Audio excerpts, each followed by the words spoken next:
Thanks for being here. We'll just kind of open up for questions. I'm sure you have a lot, so we'll get started.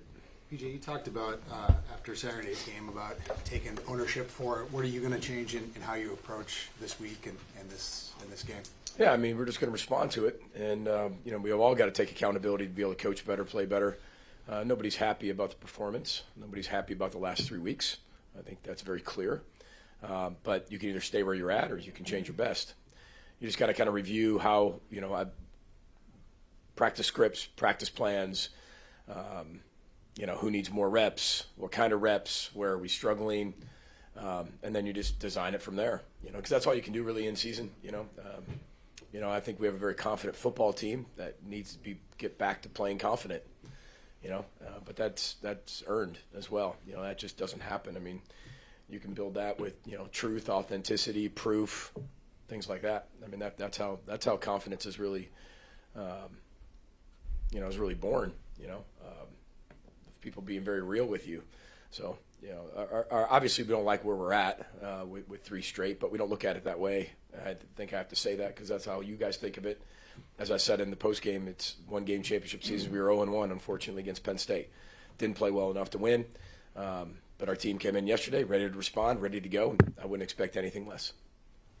What is your overall assessment of the pass rush right now? Well, it's not very good.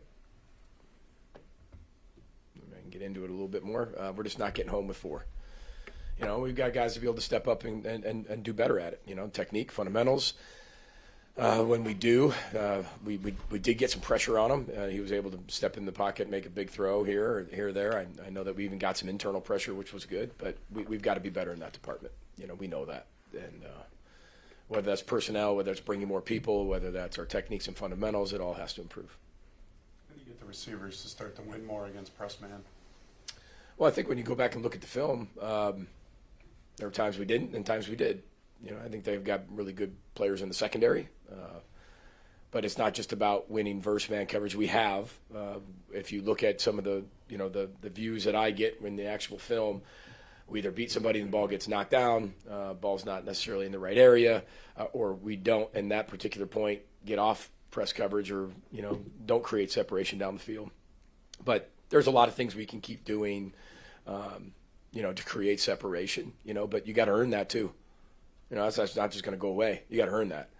Mekhi had a nice play down the sideline. He ran by people, and you're going to have to be able to go down the field to run by people to have them respect you, to be able to have that space and get that space. If not, then when you're down, Dalen, when you're down Crab, the other guys have to be able to step in and do that type of stuff. And we have. That's the thing. We have. Those guys have the capability of doing that. They have to believe that they can because they have.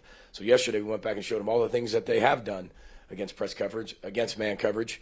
But that's the best way people are going to play us. We said that before. People are going to put a lot of people in the box, play us man coverage, and have the quarterback and wideouts beat you. We said that, how in spring ball. It's how people are going to, especially with us, as we keep going forward. Now in the past, we've been able to beat people that way. But our guys are getting better. They're doing a lot of things better. Now they just have to do it more consistently. So, Has Tanner progressed in the protocol? He's progressed. Yeah, he's definitely progressed. Is there steps that show that he could potentially play on Saturday? I think it's too early to tell. Too early to tell. Because you have so many steps of not just the step, but how do you feel during the step, right? And I think those are the keys.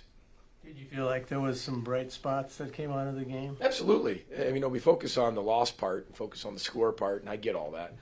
But there was tremendous positives that came out of it, and we even showed our players those things. For a true freshman or a redshirt freshman to come in and play like he did, with 110,000 people being his first start, I thought he looked poised. I thought he threw the ball really well. I thought he handled himself. I thought he was able to escape the pocket when he needed to, be able to get yardage. We got to teach him, how to slide and some things. You got to get into get him with, Coach Anderson, get into the slide part, how to slide properly. But there was a lot of really good things. Defensively, we played really well. I know that everybody's like, what are you talking about? We gave up 5 explosive plays. But other than that, we played really well. And when you look at it, that was so hard. That's what's hard over the last few weeks is you want to turn on the film and you want to be like, oh, we busted this. Oh, we busted that. Oh, this is wrong. This is a wrong call. It's a bad call. It's on. we just let up some explosive plays. And that's what we're not built that way.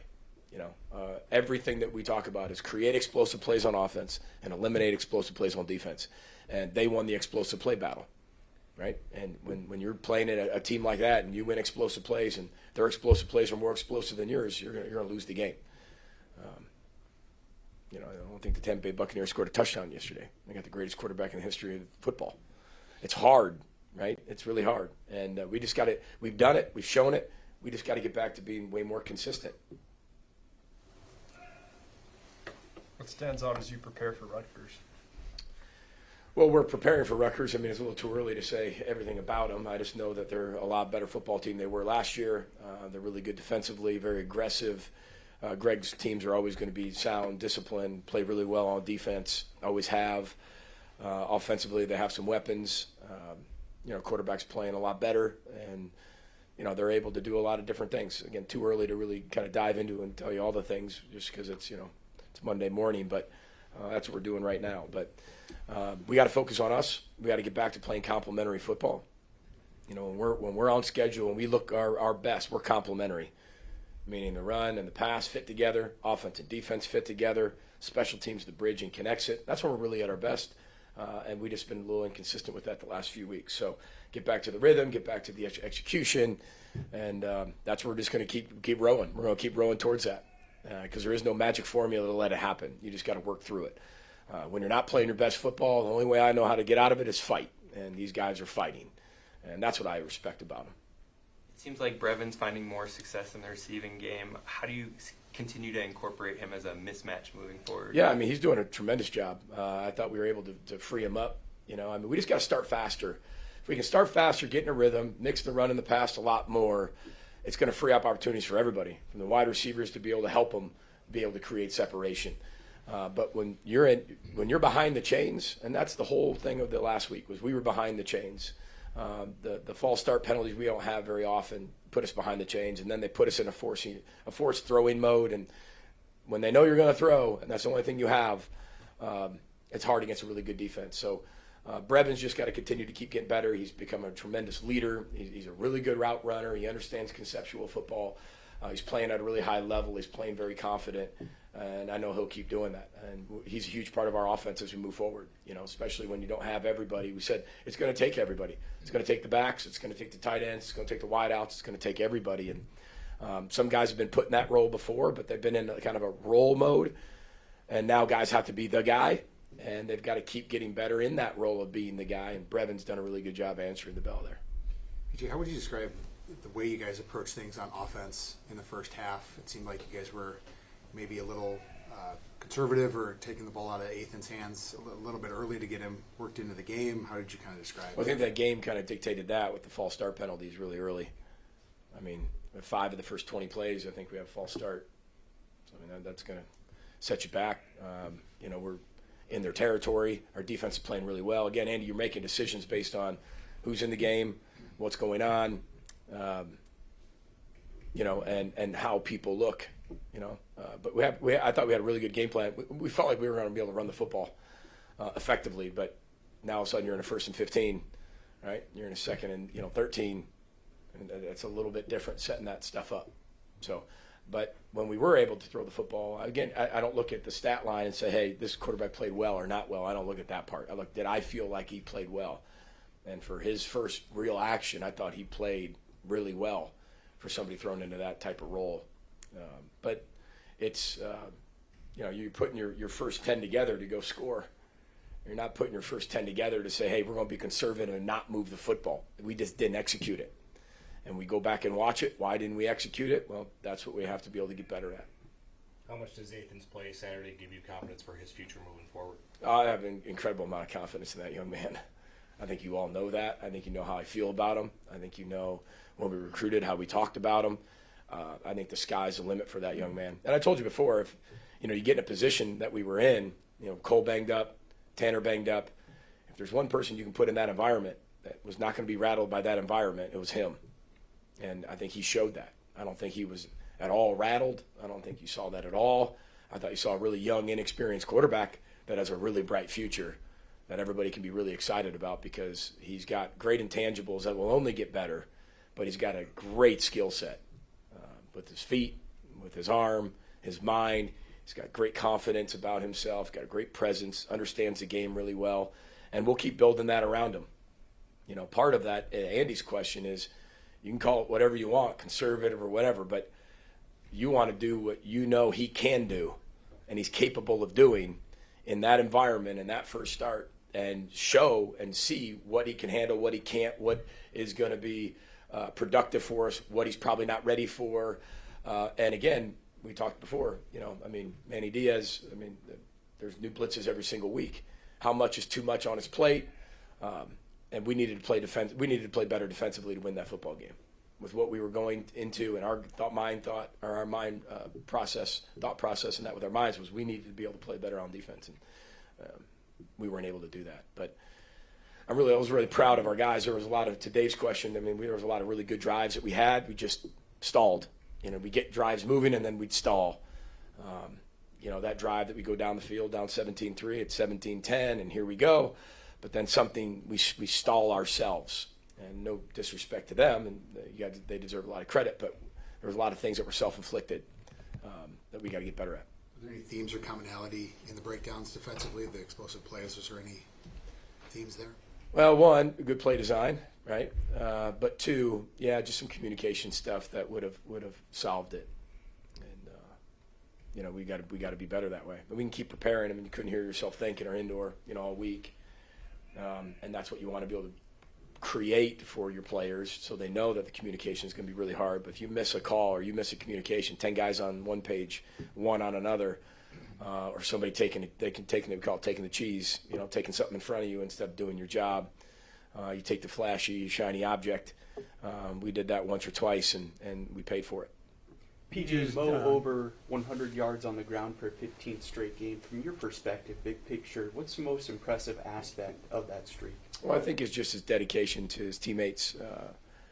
He's one of the most selfless players you'll ever meet. He's a tremendous football player, an even better person, as I keep saying. But he's just incredibly tough. And again, I don't define tough as the macho tough. It's the mental component to that, the emotional component to that. The ability to do things for other people, making it about somebody else, being a part of something bigger, and having that accountability. And he's done that. I mean, he's a really special player. Always has been, always will. That's an impressive streak. It really is. But I know he'd trade that streak for wins. I know that if you asked him. But he's given everything he has. You know, I mean, he's been banged up, you know, since the fourth game, and is fighting through a lot of certain things. And I'm really proud of him for that. You used Cole a couple of times with the Wildcat, direct snap to Mo. Do you feel like he'll be able to play 100% if you want to? Dave, too early to tell. Just is. I mean, it's only Monday, so I'm not sure where we'll be come Saturday with a lot of positions, but I'll know that later in the week. Start to take some of the pressure off the offensive line with how hard defenses are coming downhill right now. Well, we got to get the ball on the perimeter. We got to be able to make plays on the perimeter. You know, obviously the screen game helps with that. But again, we're getting matched up with man coverage. You'll see a lot of things that we've done the last few weeks with picks and rubs and, you know, setting things up, caught behind the line of scrimmage. And then we got to be able to win our one-on-one matchups and got to win them quicker, right? Ball's got to be out of our hand. And we know how people are going to play us, but we also got to be able to run the ball versus pressure. You know, if we pick up, that's the one thing about pressure, you know, first and second down. If you're going to bring it, that's fine. But if you hit it, it's going to go for a big play, which we've done a few times this year. So, again, we've done the same things we've done at the beginning of the year that we are now. We executed them a lot better in the first 4 games than we did the last 3 games, partially because of our opponents gotten better, partially because we haven't played as well. So we got to be way more consistent. And I know our team will be, and that's the whole goal of this whole thing. And they're going to fight their way out of it. You know, nobody likes where we are. We're 4-3, but nobody likes where we are, and nobody likes how we've been able to not play as consistently as we know we're possibly capable of doing. Do you, PJ, I know you look at game to game, but do you allow yourself or can't help seeing a turning point here maybe for you that you need something good to happen here? Well, I think you always need something good to happen, right? You're always looking for something to make better. So all we're doing is doing everything we can to make better, to make it better. It's 1-game seasons. We know we got to show them why they're not playing well or why we're not coaching well. Or again, it's not about just that. It's not about, okay, we've had 3 bad weeks of coaching, 3 bad weeks of playing. We just haven't executed at a really high level. And that's part of the opponent's complement, part of our deficiencies. We've got to keep finding ways to be able to make that all fit. We offense, we've kind of had a broken rhythm the last 3 weeks, whether it's personnel, whether it's self-inflicted, false starts, whether it's inconsistency. We've done a lot of that to ourselves, and some we can control, some of it we can't control. But as I told our team yesterday, is we've got 5 total games left, guaranteed, right? And we can still play our best football ahead. These are the things we have to be able to do. We showed them, 26 plays of us playing elite football. And we showed them everybody being able to play at an incredibly high level and having fun, bringing that joy. Sometimes when you don't win, it's all about it's win or be sad. That's not what this program's about. Winning is a direct byproduct of how you prepare, right, and how you live your life. I think Matt Campbell said this, and I told you guys this before. He had a great quote, from Iowa State. He said, winners do lose. It happens. Happens all the time in baseball, right? Happens all the time in basketball. Shoot, it happens in football. Winners do lose, but losers don't hide. And or winners don't hide, sorry. And losers hide. And I think that's what's so encouraging about this team. They just keep coming back for more. And they want to get better. They want to improve. They're not happy with where they are. But they know that it's been self-inflicted, and we've played some really good teams. And we've got to be better. One or two more. But it's not, to answer your question, it's not like, oh, here comes a turning point. It's kind of like a NASCAR race, man. You're always in these turns. I mean, it's college football. You're constantly dealing with something else that can take you off your row if you allow it to. What are the hallmarks of a Harris-Simiak defense? Well, we haven't played against it yet. We'll find out on Saturday. Again, it's still early in terms of our preparation, but it's probably very similar to ours, mixed with Greg's. And they're playing quarters, playing man coverage, and doing what we do. I wouldn't say it's exact, but it's pretty. You can see his style. He's out down there on the sideline. I mean, you can see his style written all over that defense. Guys play incredibly hard, and that's what I never question with our guys. I mean, our guys play incredibly hard. Like I said, our defense played really well. We just gave up 5 explosive plays and some miscommunication errors. And that's hard to sit there and say, like I said, you'd like to be able to say we didn't play well across the board. Offensively, we did a lot of really good things. We just, stubbed our toe here and there. We were able to move the ball, drive the ball, make some plays, but it just wasn't enough. But when you look at Joe's defense, I mean, it's mixed with Greg, it's mixed with Bob Frazier, it's mixed with Harris-Simiak. I mean, but they're playing at a high level. They play incredibly hard. That's what I know of it right now. I mean, I haven't studied it enough from last night and this morning to sit there and give you a whole analysis of it. But I know they're going to be really good. They play really hard. Much improved football team over the last year, especially during the season. Sorry, Coach. We'll take one more question. Do you expect Dale back this week? We do. Do you have one last one? Yeah, we saw a bit of more of the true read option from Ethan. How does that mobility at quarterback change the offense at all? It's really this. It was really the same. We only added one play that would make him be a true runner. He pulled it a few times on his own. When Tanner's in there, Tanner has the ability to do that too. But as we keep going, if that happens to be where we go, then we definitely have to look at that as well, because I think he is a really good runner. But he'll only get better as he goes. I mean, he's still a redshirt freshman that needs to keep learning and growing and failing, succeeding all at the same time. And we know he'll do that. All right. Thank you. Thanks, everybody. Row the boat, Sky Mago Gophers. Thanks. Thank you.